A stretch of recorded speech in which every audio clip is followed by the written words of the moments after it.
তাকে কি তুমি এখন ঘৃণা করছো? আমাকে ঘৃণা করতে শেখানো হয়নি। সাব্বাস পুত্র। যদি তাকে তুমি ক্ষমা করো তাহলে আমি তোমার বাঁধন খুলে দেব। আমাকে আর আঘাত করবে না তো?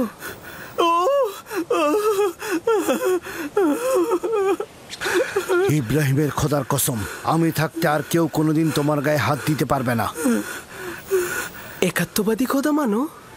আমি মালিক ইবনে ইবনে আল কাইদ ইবনে ইসমাইল ইবনে ইব্রাহিম। আমি ইসমাইল জাবিউল্লাহর বংশধর। তুমি কার সন্তান? আমিও সন্তান। কার সন্তান? আমি কূপের সন্তান। তাহলে বলতে চাচ্ছ না কে তোমার পিতা? বললাম তো আমি কূপেরই সন্তান। তুমি কালকে যে কূপটা দেখেছ, আমি সেখানেই জন্মেছি। হকের বার্তাবাহক আমার উপরে জাহির। আমি আর তোমাকে কখনো পরিচয় জিজ্ঞেস করব না। ইচ্ছে হলে পরিচয় দেবে, না হলে দেবে না, কিন্তু ওকে তুমি ক্ষমা করে দাও।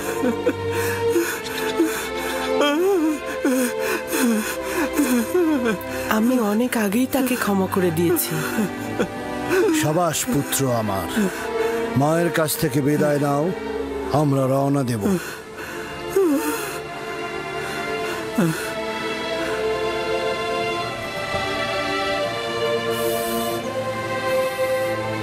সবাই প্রস্তুত হও, আমরা এখনই রওনা করব।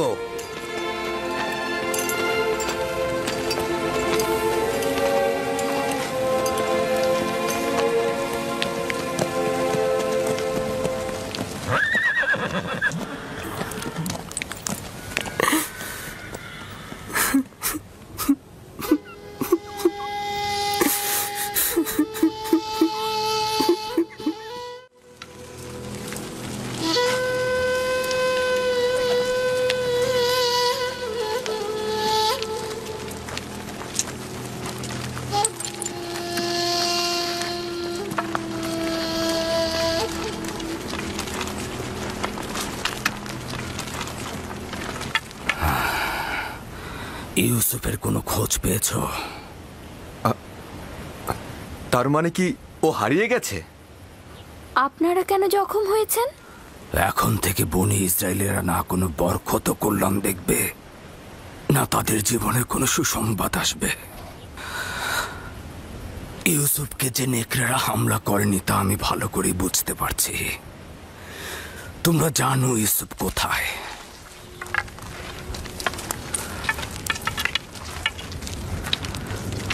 লাবি, আমি তোমার কাছে ইউসুফকে অর্পণ করেছিলাম।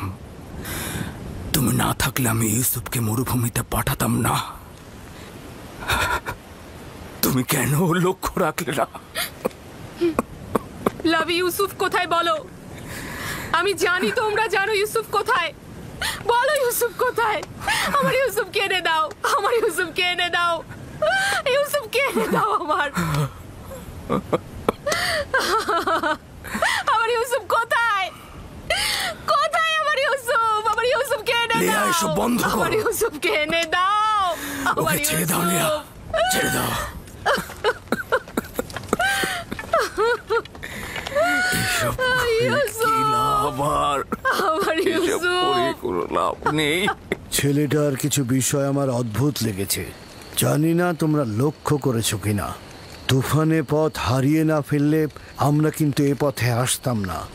আর ঘোড়াগুলো যদি কূপের কাছে থেমে না যেত, আমরাও থামতাম না। আর যদি তৃষ্ণার্ত না হতাম, তাহলে পানীয় উত্তোলন করতাম না। এই সব কিছু খোদার ইচ্ছায় ঘটেছে, নইলে এই গোলাম আমাদের নসিবে আসতো না। যা তোমার রিজিকে থাকবে তা তুমি পাবেই, সেটা তুমি চাও বা না চাও। এর মধ্যে আবার কিছু জিনিস আছে যেটা একেবারে তোমার হাতে তুলে দেয়া হবে, যেটা তোমাদের নিজেদের কিসমত, যা খোদাবান্দা স্বয়ং নির্ধারণ করে দিয়েছেন, সেটার কাছে পৌঁছতে পারো। খোদা তাআলার অশেষ রহমতে এই সফরে এই গোলাম আমাদের নসিবে ছিল।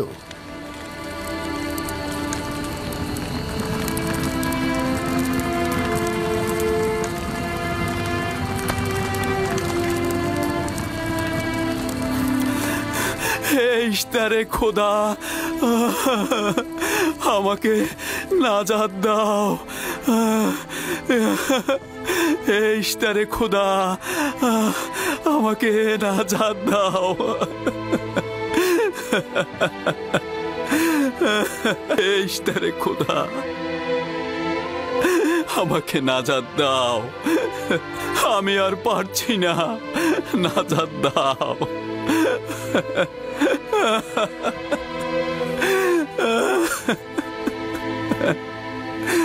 নাজাত দাও।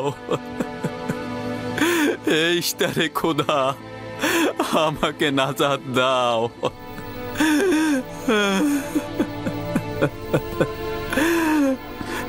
এই মহান ইশতার, নাজাত দাও। আমাকে নাজাত দাও। এই ব্যথা আমাকে কতল করে দিচ্ছে।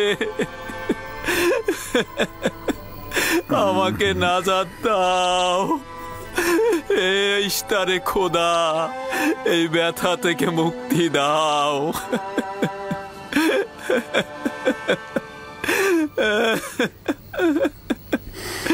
নাজাত দাও,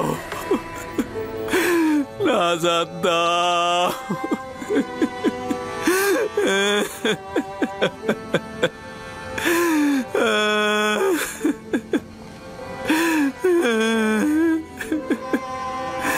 আমাকে এই ব্যথা আমাকে কতল করে দিচ্ছে। আমাকে মুক্তি দাও, মুক্তি দাও।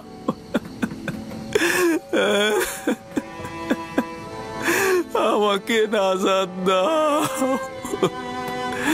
আমাকে নাজাত দাও। এই ইশতার, আমাকে নাজাত দাও।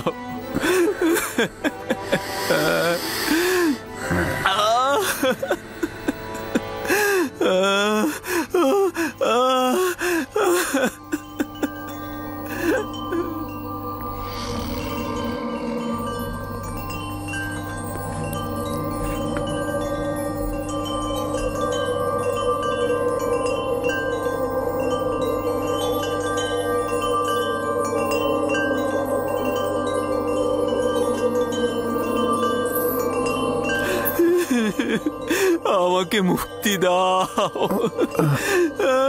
এই ব্যথা থেকে মুক্তি দাও। এই ব্যথা আমাকে কতল করেছে। আমাকে নাজাত দাও।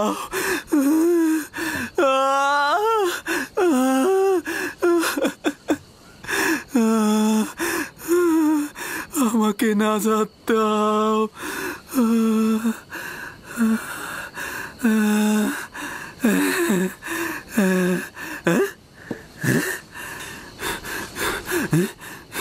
তুমি কি করলে?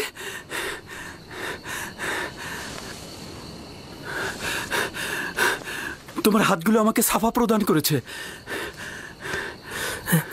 আমি তো কিছুই করিনি, সবাই তো এটাই করে। একটু মালিশ করে দিলেই তো ব্যথার পরিবর্তন হয়। কিন্তু এর আগে জনাব মালিক আমার হাতে কত কিছু দিল, মালিশ করলো। কই, তখন তো ব্যথা কমলো না? এখন তো ব্যথা নেই।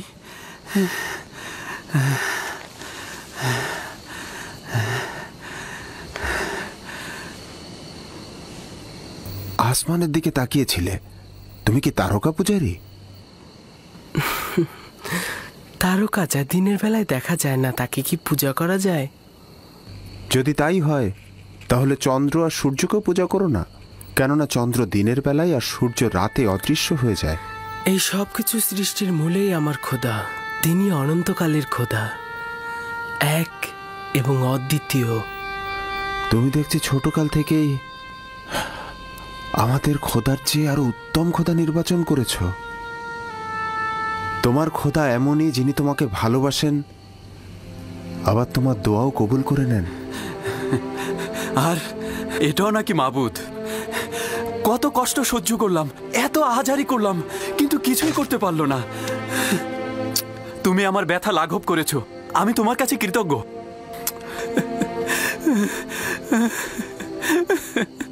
আমি তোমার কাছে কৃতজ্ঞতা জ্ঞাপন করছি। এই কয়েক ঘন্টায় ব্যথায় আমার জান যাবার উপক্রম হয়েছিল।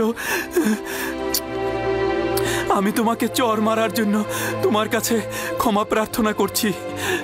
চরটি ভালো ছিল। যদি চর আপনার হেদায়েতের কারণ হয় তাহলে আমি সন্তুষ্ট। এই এলাকার অধিবাসী হিসেবে এখানকার সব পথ সম্পর্কে আমি অবগত। প্রতিবার আমি কাফেলারদের পথ দেখাই, কিন্তু এবার মনে হচ্ছে তুমি আমাদের পথ দেখাবে। হেদায়েত তার হাতে। তিনি যাকে চাইবে হেদায়েত করবে, যাকে চাইবে না হেদায়েত করবে না, তাকে অন্ধকারে ডুবিয়ে রাখবে।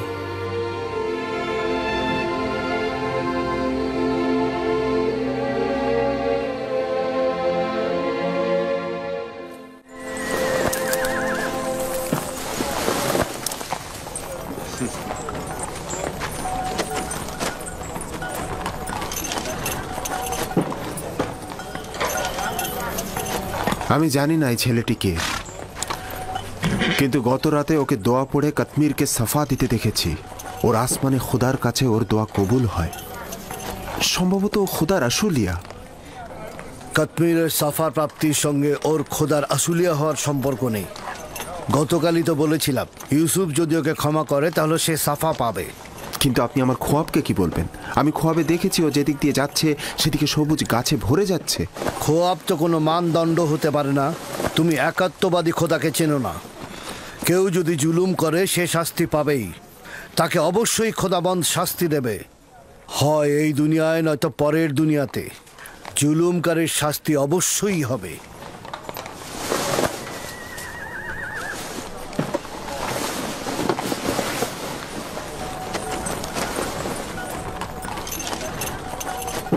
এই অঞ্চলটি সবুজ ও আনন্দময় ছিল, কিন্তু এবছর অনাবৃষ্টিতে আমাদের ফসলগুলো সব ঝুঁকির মুখে।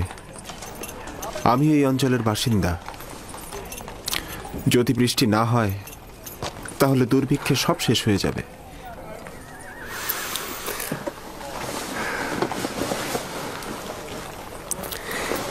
খোদাবান তার বান্দাদের উপরে রহম করবেন। জনাব মালিক, একজন কাফেলার অবস্থা খুবই খারাপ। আপনি একটু দেখবেন।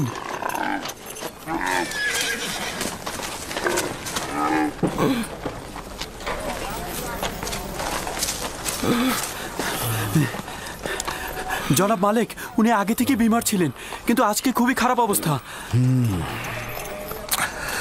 তার অবস্থা তো সত্যিই অনেক খারাপ।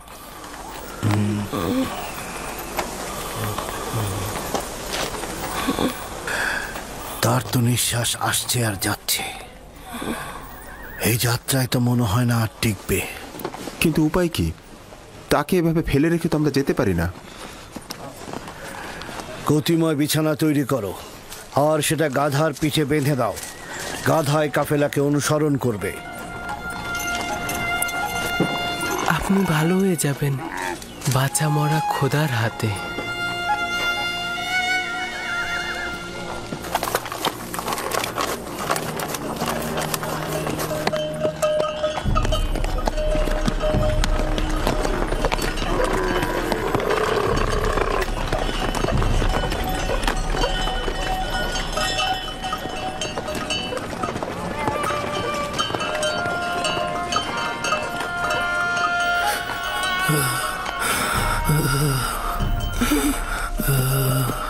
প্রিয় পুত্র আমার, আমার আর সময় বেশি নেই।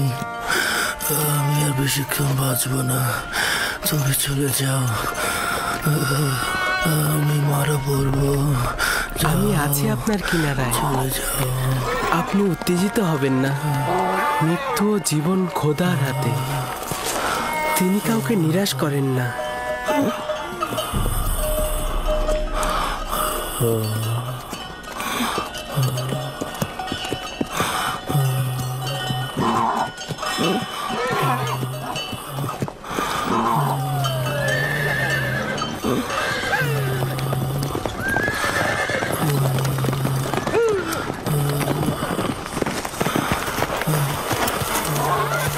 তুমি রোগীর সঙ্গে সঙ্গে কেন হাঁটছো?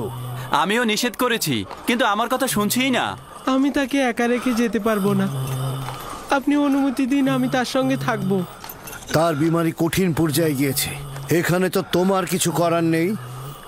খোদাবান সাহায্যকারীদের ভালোবাসে, আপনি চিন্তিত হবেন না। লক্ষ্য রেখো ওর দিকে।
জনাব ফালেক, জনাব ফালেক, দেখুন উনি একেবারে সুস্থ হয়ে গেছে। উনি মৃত্যুর কোল থেকে নাজাত পেয়েছেন। দেখুন কি অদ্ভুত ঘটনা, উনি একেবারে সুস্থ হয়ে গেছেন।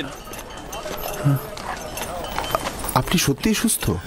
দেখতেই তো পাচ্ছ, আমি দাঁড়িয়ে আছি। তুমি ওনাকে সাফা দিয়েছ? আমি?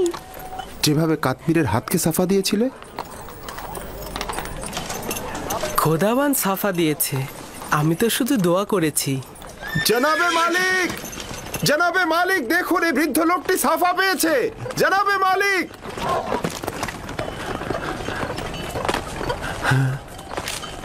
আচ্ছা তুমি এই বিমার লোকটির সাথে থাকার জন্য কেন জোরাজুরি করছিলে? আমিও তোমার মতো পথ প্রদর্শক। ভালো প্রদর্শক সেই যে সুস্থভাবে কাফেলারদের মাকসাদে পৌঁছে দেয়।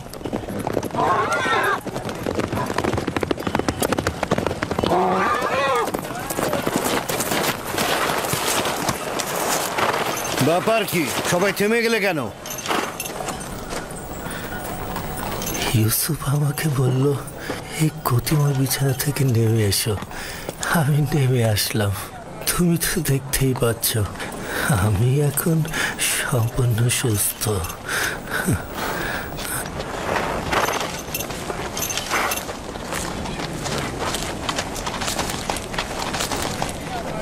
আরে আপনি তো সুস্থ হয়ে গেছেন। ইউসুফ আমার জীবন বাঁচিয়েছে, আমি ওর কাছেই ঋণী।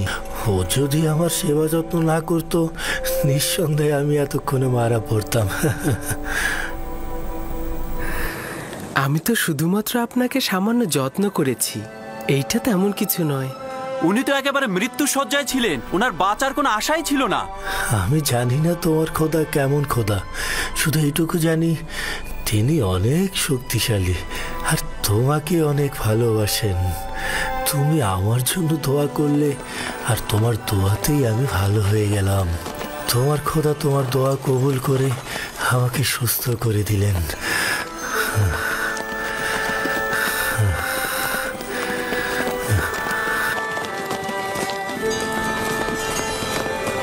সবাই রওনা করো।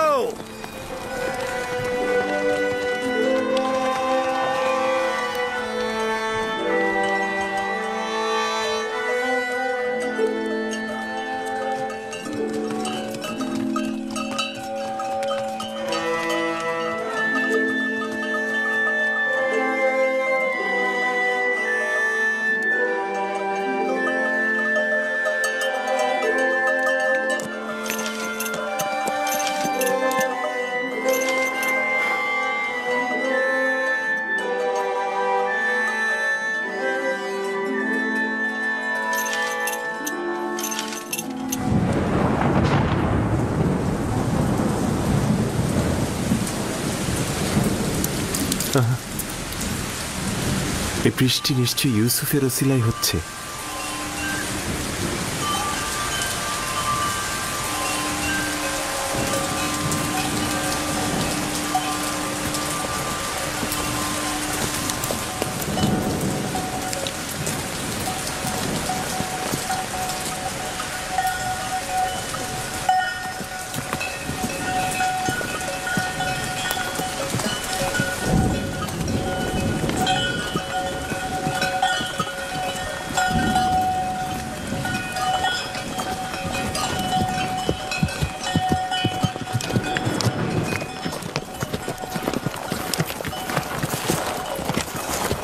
ওই সামনে মিশরের সীমানা, খুব বেশি সময় লাগবে না, অর্ধ দিনের মধ্যেই আমরা ওইখানে পৌঁছাবো।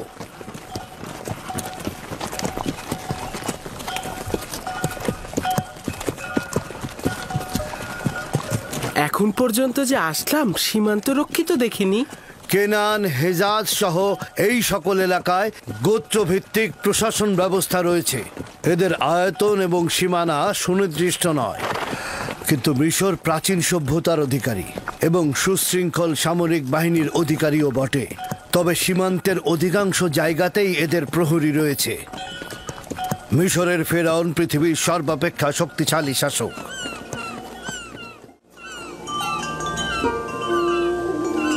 খোদাবান, আমি নিজেকে তোমার উপরে অর্পণ করেছি। এখানে তুমি ছাড়া আমার আর কেউ নেই।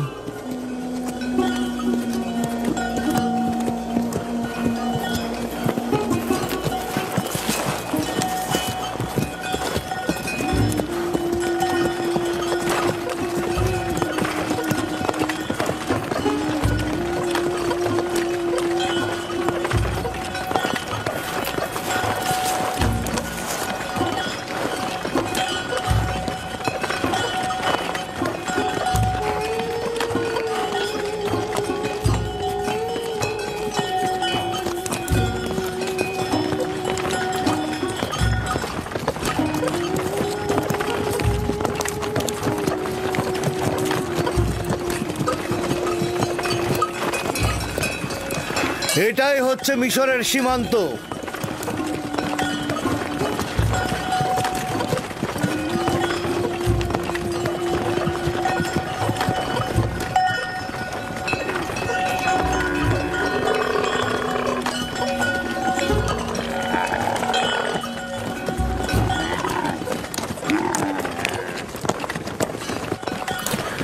জানি না কোথায় যাচ্ছি। এই অজানা গন্তব্যে খোদা তাআলা তুমি আমার সহায়।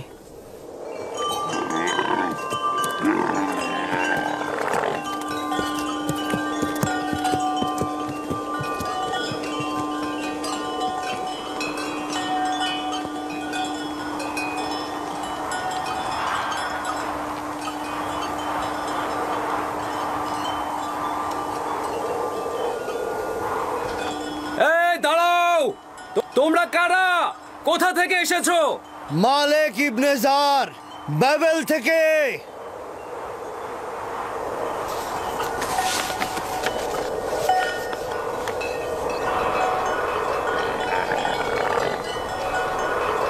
তোমরা যেতে পারো। চলো।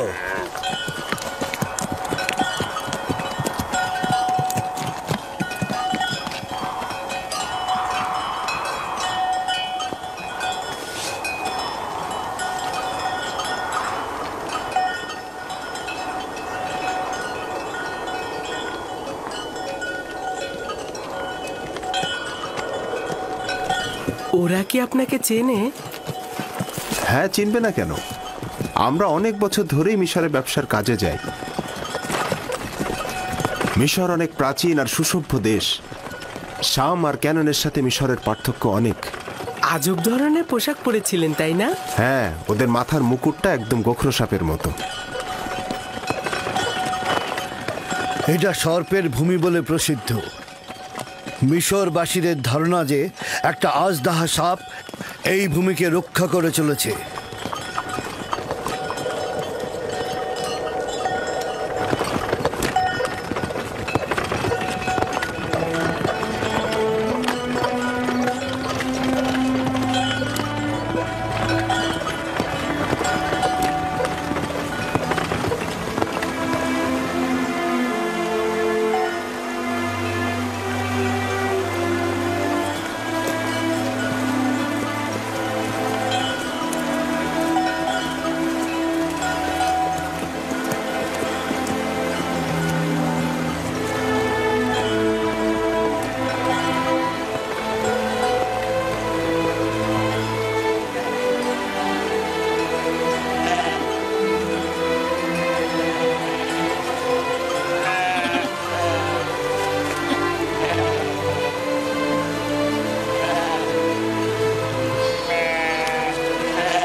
আমাদেরও গরু আর ভেড়া রয়েছে, তবে এই পরিমাণ নয়।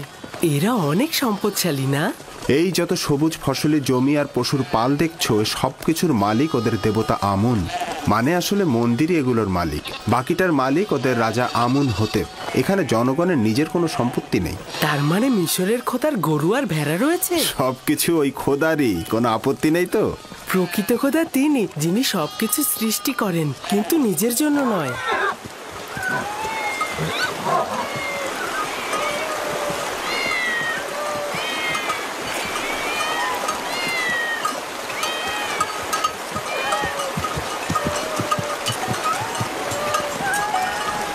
এই বিড়ালগুলো এখানে কি করছে?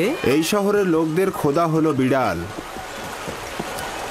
এটাই এই শহরের মন্দির, শহরের ঠিক মুখে। এই শহরের মানুষ বিড়াল খুব ভালোবাসে।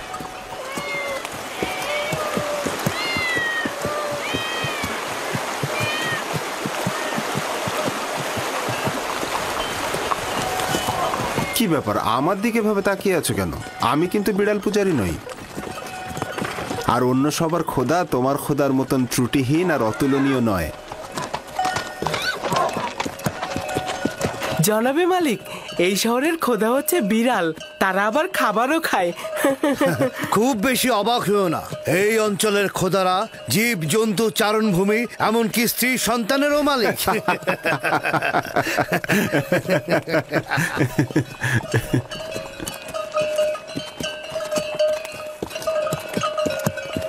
তার মানে মিশরে একাত্মবাদী খোদার ইবাদত হয় না? এখানে এক খোদার ইবাদত অপরাধ। তুমি কখনো এক খোদার কথা কাউকে বলবে না, আর ভুলেও কখনো এদের খোদাকে তিরস্কার করবে না, তাহলে কিন্তু রক্ষা পাবে না।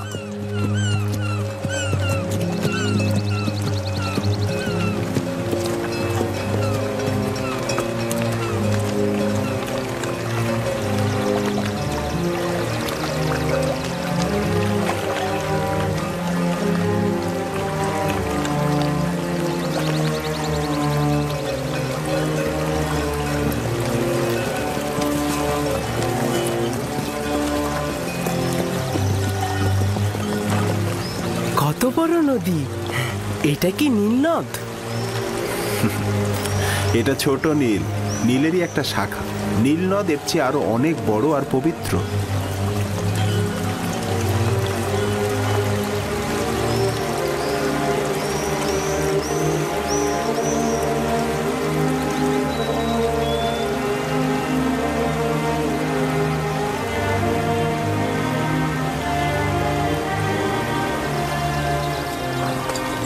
কেন পবিত্র? মিশরের লোকজন সবকিছুই নীল নদ থেকে পেয়েছে। নীল নদ না থাকলে মিশরও থাকতো না। তবে এখনো কেউ এই নীলের সূচনা স্থল দেখেনি। বলা হয় মিশরের খোদা এর উৎপত্তি স্থলটা জানেন। এই নদী দক্ষিণ দিক থেকে উত্তরে প্রবাহিত হয়েছে এবং ভূমধ্য সাগরে গিয়ে মিশেছে। আমরা এখন উত্তর থেকে দক্ষিণে প্রাচীন শহর টেবসের দিকে যাচ্ছি। তেবস আমন খোদার শহর।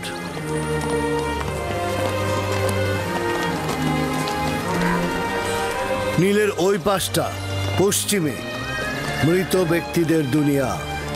ওই যে বড় পিরামিডগুলো মিশরের ফেরাউনের সমাধি।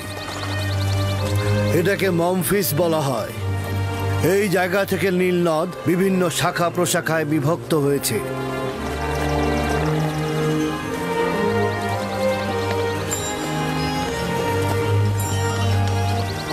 যদি ইউসুফকে মিশরের একজন সম্পদশালী ব্যক্তির কাছে বিক্রয় করি, তাহলে ইউসুফও যেমন প্রশান্তি ও নেয়ামত পাবে, তেমনি আমরাও অধিক লাভবান হব। আফসোস, যদি ইউসুফকে বিক্রি না করা লাগতো। সেটা সম্ভব নয়।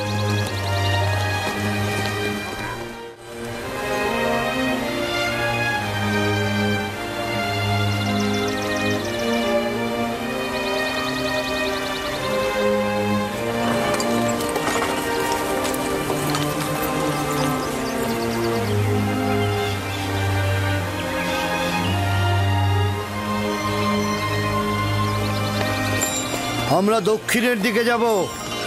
সম্মুখে একজন মৃত ব্যক্তির সমাধি দেখা যাচ্ছে। ওই যে পশ্চিম দিকে দেখো। এই নৌকাটি মিশরের প্রাচীন ঐতিহ্যের প্রতীক। কোনো সম্ভ্রান্ত ব্যক্তি মারা গেলে এইভাবে নৌবাহর সাজিয়ে নদী পরিভ্রমণ শেষে নির্ধারিত স্থানে তাকে সমাহিত করা হয়। ওই যে দূরে অনেকগুলো দরজা দেখছো, ওটা এই নগরীর প্রধান ফটক। আমরা ওই পথ দিয়ে প্রবেশ করব।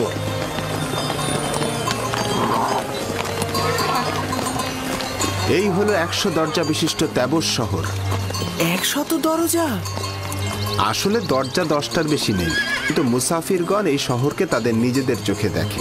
তারা তাদের শহরে ফিরে এই 10 দরজাকে 100 দরজা বানিয়ে বলে।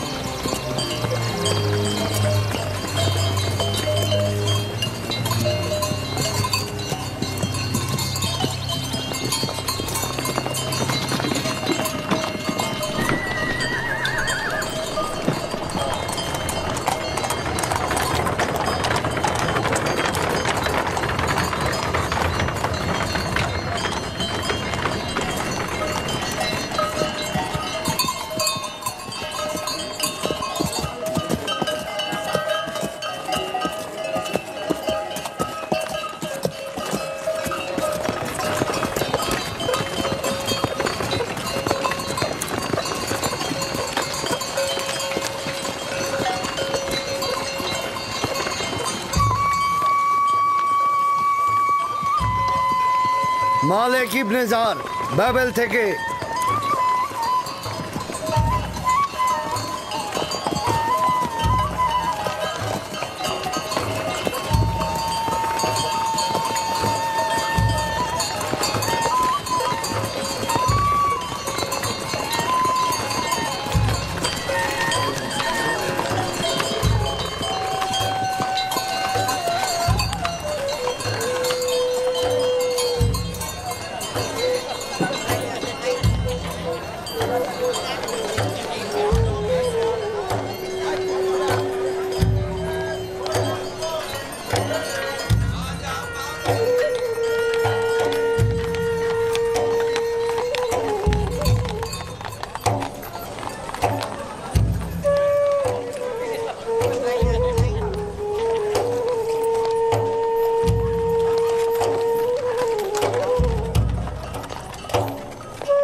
কি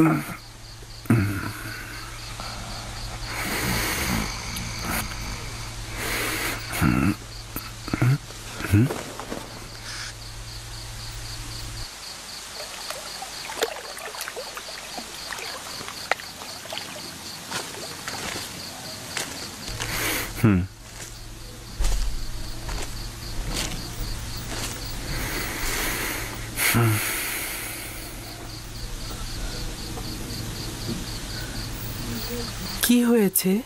কেন ঘুমাচ্ছেন না? আমার ভয় লাগছে তুমি পালিয়ে যাবে।